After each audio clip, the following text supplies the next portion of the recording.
আসসালামু আলাইকুম প্রিয় ভাই বোনেরা, আমি জাকির হোসেন ফ্রান্সের রাজধানী প্যারিস থেকে। তো আমি আজকে আপনাদেরকে দেখাবো ফ্রিজ রিপেয়ারিং। আর ফ্রিজ রিপেয়ারিং যে রিপেয়ারটা আজকে আমরা করবো সেটা হচ্ছে যে ফ্রিজে নর্মালি বরফ জমে। তো ফ্রিজে নর্মালি বরফ জমার 3টা সমস্যার সমাধান আজকে আমরা করব। আমার ভিডিওগুলো যদি আপনাদের ভালো লাগে থাকে অবশ্যই আমার চ্যানেলটি সাবস্ক্রাইব করবেন, লাইক কমেন্ট করে আপনাদের মূল্যবান মতামত জানাবেন। আর আমার ভিডিওগুলো শেষ পর্যন্ত দেখবেন, আপনারা ইজি রিপেয়ারগুলো অবশ্যই শিখে যাবেন। তো ফার্স্টে আমি চলে যাব রিপেয়ারিংয়ের মধ্যে। আমার সাথে যে ফ্রিজটা আছে, এই ফ্রিজটার যে কমপ্লেনটা ছিল সেটাও কিন্তু ফ্রিজের নর্মালের মধ্যে প্রচুর পরিমাণ বরফ ছিল। কেন বরফটা ছিল সেটা আমি একদম ফার্স্টেই বলবো যে থার্মোস্টার যদি কন্টিনিউ চলতেই থাকে, কম্প্রেসার যদি কন্টিনিউ চলতেই থাকে, তখন কিন্তু এই ধরনের থার্মোস্টাট খারাপ হলে এই ফ্রিজে বরফ জমার একটা ফার্স্ট কারণটার মধ্যে আমরা মনে করি। তো থার্মোস্টাট যদি কন্টিনিউ চলতেই থাকে, কম্প্রেসার অটোমেটিক না হয়, অটো না হয়, তখনই কিন্তু এই বরফটা নর্মালি জমে। তো সেকেন্ডলি আরেকটা আমরা কথা বলবো সেটা হচ্ছে যে ফ্রিজের মধ্যে উপরে একটা কোণার মধ্যে বরফ জমে। তো ফ্রিজের উপরে একটা কোণার মধ্যে, হয়তো ডান পাশে অথবা বাম পাশে বরফ জমে। এটা কিন্তু থার্মোস্টাটের কারণে হয় না। এই সমস্যাটা কিন্তু গ্যাসের সার্কুলেশনের কারণে, গ্যাস কম থাকার কারণে এই ধরনের সমস্যাগুলো হতে পারে, হয় নর্মালি।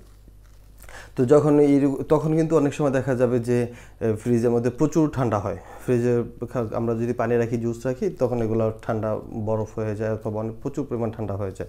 কারণ আমাদের এই থার্মোস্টারের যে বেলুসটা যে জায়গায় নর্মালের মধ্যে ফ্রিজের মধ্যে মাঝখানে ফিটিং করা থাকে, তো মাঝখানে যদি আমাদের ঠান্ডাটা এসে না লাগে এটার মধ্যে, তখন কিন্তু ফ্রিজ এটা কিন্তু অটোমেটিক লাইনটা কম্প্রেসারটাকে অটো করবে না, এটা আমাদের এসে ঠান্ডা লাগতে পারে। এটা এরকম যাওয়া থাকে যে ফ্রিজের নর্মালের মাঝখানের অংশে এই থার্মোস্টার বেলুসটা ভিতর থেকে দেওয়া থাকে।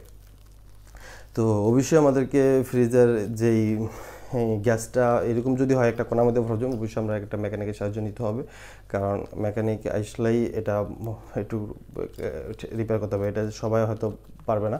তো আরেকটা জিনিস যেটা বলবো যে থার্মোস্টারটা চেঞ্জ করা কিন্তু হয়তো আপনারা নিজেরাও যদি ট্রাই করেন, নিজেরাও যদি ইউটিউব থেকে আরও কিছু ভিডিও দেখেন আমার মতো, আসলে আপনারা নিজেরাও এই থার্মোস্টারগুলো চেঞ্জ করতে পারবেন। আর এগুলোর মধ্যে যেই লাইনগুলো তিনটা তার থাকে, তিনটার মধ্যে যে আমরা এই তারগুলো আমরা চেঞ্জ করবো, সেম পজিশনে এখানে যেভাবে আছে ওইভাবে লাগা দিতে পারবো। আর যদি আমরা এখান থেকে কোনো কারণে ভুলেও যাই, কোনো কারণে আমরা এটা ছবিটা রাখি নেই অথবা খেয়াল করি নেই, তখন কিন্তু আমরা এই জিনিসটা আবার চেক করে লাগাতে হবে। যে আমরা যে মেন লাইনটা আসবে ফ্রিজের মধ্যে, এটা কিন্তু আমাকে 6-এর মধ্যে লাগাইতে হবে।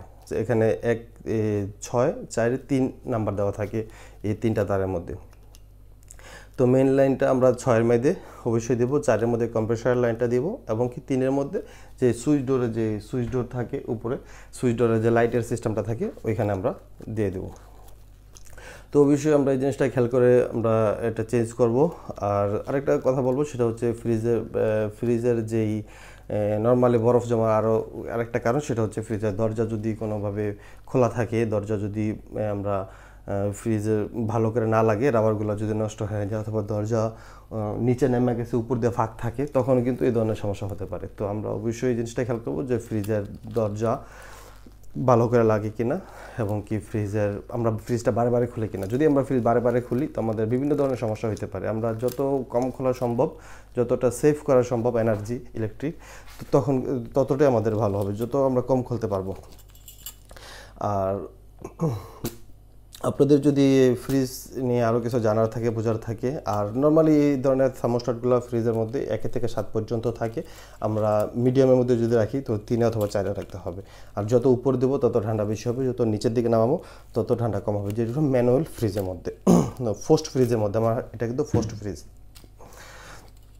তো আপনাদের যদি ফ্রিজ নিয়ে আরও কিছু জানার থাকে, বোঝার থাকে, অবশ্যই আপনারা আমাকে ইনবক্সে মেসেজের মধ্যে জানাবেন। আমি আপনাদের কমেন্টের মধ্যে যতটুকু সম্ভব জানার চেষ্টা করব।